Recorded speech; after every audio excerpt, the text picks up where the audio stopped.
திமுகவில் இணைந்த அதிமுகவின் அடுத்த விக்கெட். எடப்பாடி பயங்கர அதிர்ச்சி.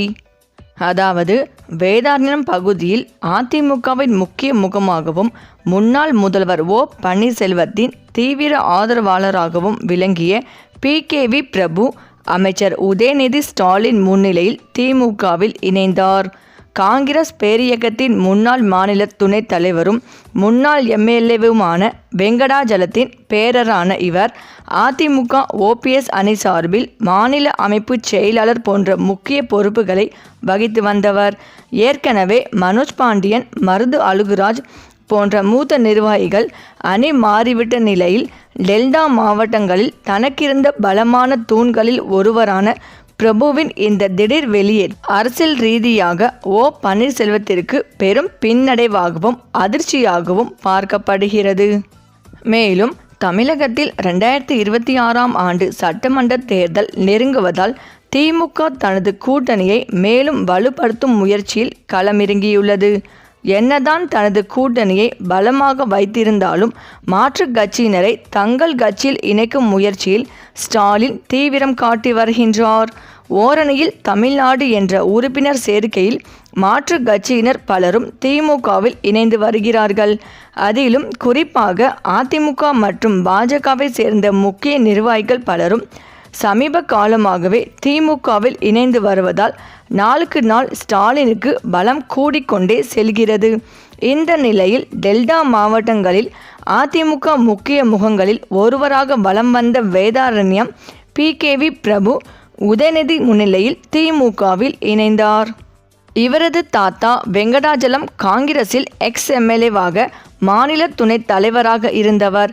திமுகவில் இணைந்த பிரபு அதிமுக OPS அணி மாநில அமைப்பு செயலாளராக இருந்தவர். மேலும் இந்த நிலையில் நேற்றைய தினம் ராமநாதபுரம் மாவட்ட அதிமுக நிர்வாகிகள் திமுக தலைவர் ஸ்டாலின் முன்னிலையில் தங்களை இணைத்து கொண்டனர். மாவட்ட MGR மன்ற இணை செயலாளர்கள் பிச்சை, முத்துராமன், நகர அம்மா பேரவைத் தலைவர் கண்ணன் உள்ளிட்ட 100க்கும் மேற்பட்டோர் அதிமுகவில் இருந்து விலகி திமுகவில் இணைந்துள்ளனர்.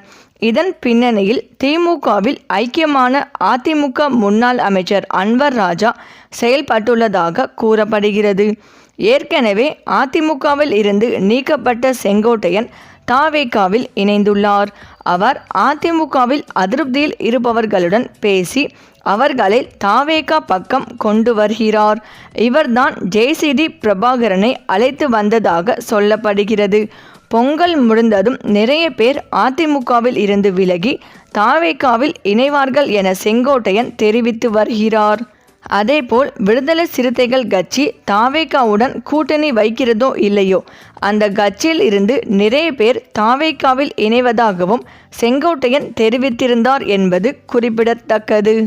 மேலும் பொதுவாகவே அதிமுகவும் பாஜகவும் திராவிட மாடலை பற்றி அவதூறு பரப்பி வருவது வழக்கமாகிவிட்டது. அதோடு தமிழ்நாடு அரசு கொண்டு வரும் மக்கள் சார்ந்த திட்டங்களை பாராட்டாமல் அதில் ஏதாவது ஒரு உப்பு சப்பில்லாத விமர்சனங்களையும் வைத்து வருகிறது.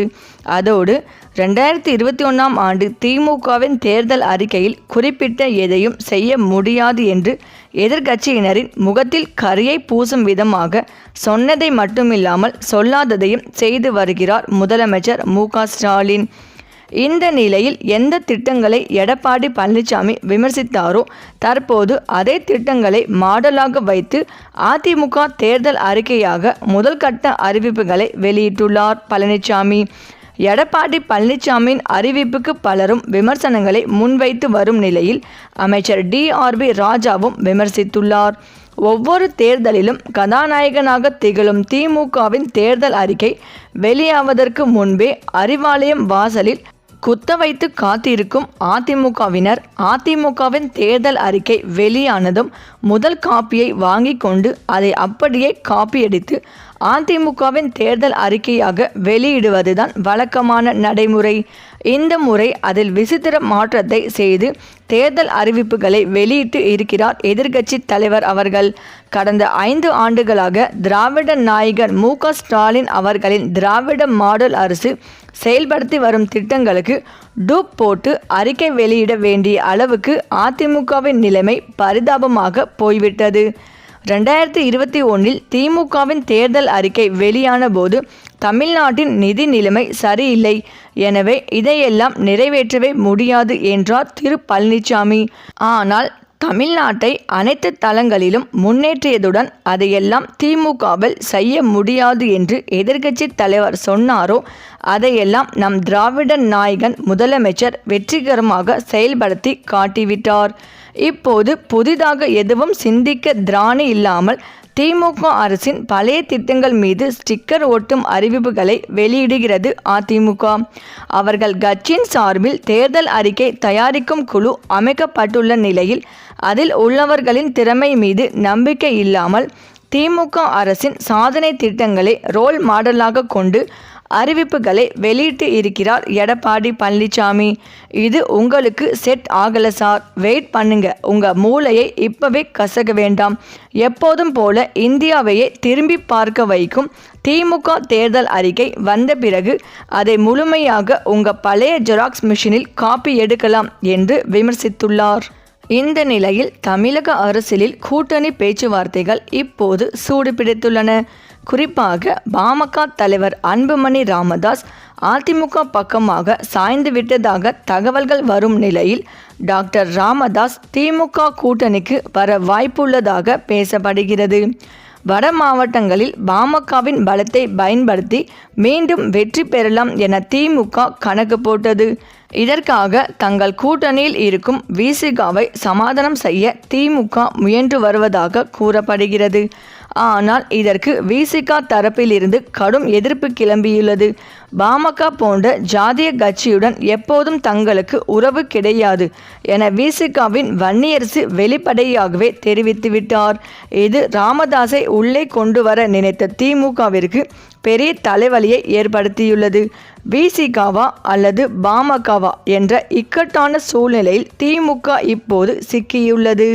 இந்த நிலையில் தமிழக சட்டமன்ற தேர்தல் நெருங்கி வரும் சூழலில் திமுக கூட்டணியில் அங்கம் வகிக்கும் விடுதலை சிறுத்தைகள் கட்சி இம்முறை இரட்டை இலக்க எண்ணிக்கையிலான தொகுதிகளை பெறுவதையே தனது முதன்மை இலக்காக கொண்டுள்ளது.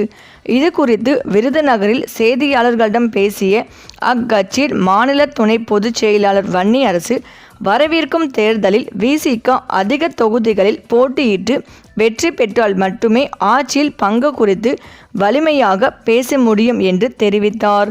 கடந்த தேர்தலில் உதயசூரியன் சின்னத்தில் போட்டியிட்ட விசிக தற்போது மாநில கட்சி அந்தஸ்தை பெற்றுள்ளதால் இந்த முறை தனது சொந்த சின்னத்திலேயே களம் காண திட்டமிட்டுள்ளது. பாஜக போன்ற மதவாத சக்திகளை வீழ்த்துவதே விசிகாவின் பிரதான நோக்கம் என்று குறிப்பிட்ட வன்னியரசு தமிழகத்தில் நிலவும் தற்போதைய அரசியல் சூழலில் இளைஞர்கள் விழிப்புணர்வுடன் செயல்பட வேண்டும் என்று கேட்டுக்கொண்டார். குறிப்பாக நடிகர் விஜய் மற்றும் சீமான் போன்றவர்களின் அரசியல் நகர்வுகள் குறித்து இளைஞர்கள் எச்சரிக்கையாக இருக்க வேண்டும் என்றும் அவர்கள் பாஜகவை எதிர்ப்பதில் போதிய துணிவின்றி சமரச போக்குடன் செயல்படுவதாகவும் அவர் விமர்சித்துள்ளார். பாமக மற்றும் பாஜக ஆகிய கட்சிகளுடன் விசிக ஒருபோதும் சமரசம் செய்து கொள்ளாது என்பதையும் அவர் உறுதிபட தெரிவித்துள்ளார். திமுக கூட்டணியில் இதுவரை தொகுதி பங்கீடு குறித்து அதிகாரப்பூர்வ பேச்சுவார்த்தைகள் தொடங்கவில்லை என்றாலும் விசிக தனது தரப்பு கோரிக்கைகளை இப்போதே முன்வைக்க தொடங்கியுள்ளது. கடந்த சட்டமன்ற தேர்தலில் 6 தொகுதிகளில் போட்டியிட்டு 4 இடங்களில் வெற்றி பெற்ற நிலையில் இம்முறை குறைந்தபட்சம் 10 தொகுதிகளாவது வேண்டும் என்பதில் அக்கட்சி உறுதியாக உள்ளது.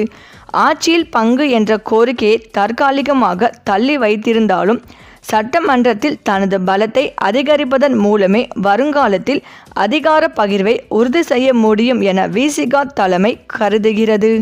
சரி, இந்த வீடியோ பற்றிய உங்கள் கருத்துக்களை கமெண்ட்ல சொல்லுங்க. மேலும் இந்த வீடியோ உங்களுக்கு பிடித்திருந்தால் லைக் பண்ணுங்க, ஷேர் பண்ணுங்க, மறக்காம நம்ம சேனலை சப்ஸ்கிரைப் பண்ணிக்கோங்க. தேங்க்ஸ் ஃபார் வாட்சிங்.